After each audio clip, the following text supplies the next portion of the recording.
ఒక్కసారి రేవంత్ రెడ్డి గారు మాట్లాడిన వీడియో కూడా నేను మీకు ఈ సందర్భంగా చూపించదచ్చు. 2 లక్షల పైన రుణమా ఉన్నవాళ్ళు 2 లక్షల పైన ఉన్న రుణాన్ని మీరు బ్యాంకులో చెల్లించండి.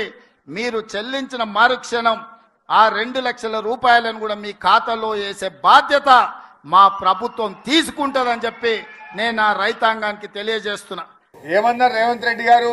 2 లక్షల పైన రుణం ఉన్న వాళ్ళు మీరు వెళ్ళి ఆ పైన ఉన్న రుణాన్ని బ్యాంకులో చెల్లించండి. మీరు చెల్లించిన మరుక్షణం ఆ రుణమాఫీ చేసే బాధ్యత నేను తీసుకుంటా అన్నాడు. నేను అడుగుతా ఉన్నా రేవంత్ రెడ్డి, ఏమైంది నీ బాధ్యత? దేవుళ్ళ మీద ఒటువంటి మాట చెప్తావు, అసెంబ్లీలో చెప్పి మాట చెప్తావు, పబ్లిక్ మీటింగుల్లో రైతులకు ఇచ్చిన మాట నిలబెట్టుకోవా? రేవంత్ రెడ్డి గారు, మీరు పాలమూరు బిడ్డ అంటారు.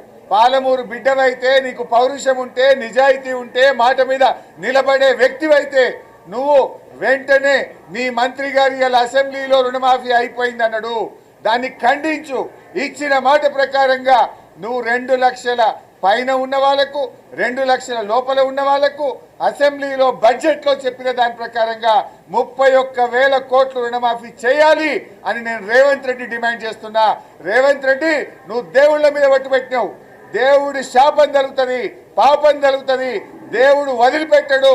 నీతి నిజాయితీ ఉంటే, దేవుడి మీద భక్తి ఉంటే, చర్చి మీద ప్రేమ ఉంటే, దర్గా మీద పెట్టిన ఒట్టు మీద విశ్వాసం ఉంటే తక్షణమే మీ మంత్రి గారి వ్యాఖ్యల్ని ఖండించండి. 2 లక్షల రుణమాఫీని ఎప్పట్లోగా చేస్తారో, 31,000 కోట్లు ఎప్పటిలాగా పూర్తి చేస్తారో ఈ రాష్ట్ర ప్రజలకు స్పష్టమైన హామీ ఇవ్వాలని డిమాండ్ చేస్తున్నాం. లేకపోతే బీఆర్ఎస్ పార్టీ రాష్ట్ర వ్యాప్తంగా పెద్ద ఎత్తున పోరాటానికి శ్రీకారం చుడుతుంది. రైతులు మిమ్మల్ని ఎక్కడికక్కడ నిలదీస్తూనే ఉంటారు, ప్రశ్నిస్తూనే ఉంటారు తప్ప మిమ్మల్ని వదిలిపెట్టం. రేపు అసెంబ్లీలోనైనా ప్రజాక్షేత్రంలోనైనా రైతాంగానికి పూర్తి రుణమాఫీ అయ్యేదాకా కూడా బీఆర్ఎస్ పార్టీ రైతులకు అండదండగా ఉంటుంది, రైతుల పక్షాన పోరాడుతుంది, రైతులకు న్యాయం జరిగేదాకా కూడా ఈ ప్రభుత్వాన్ని నిలదీస్తూనే ఉంటుంది.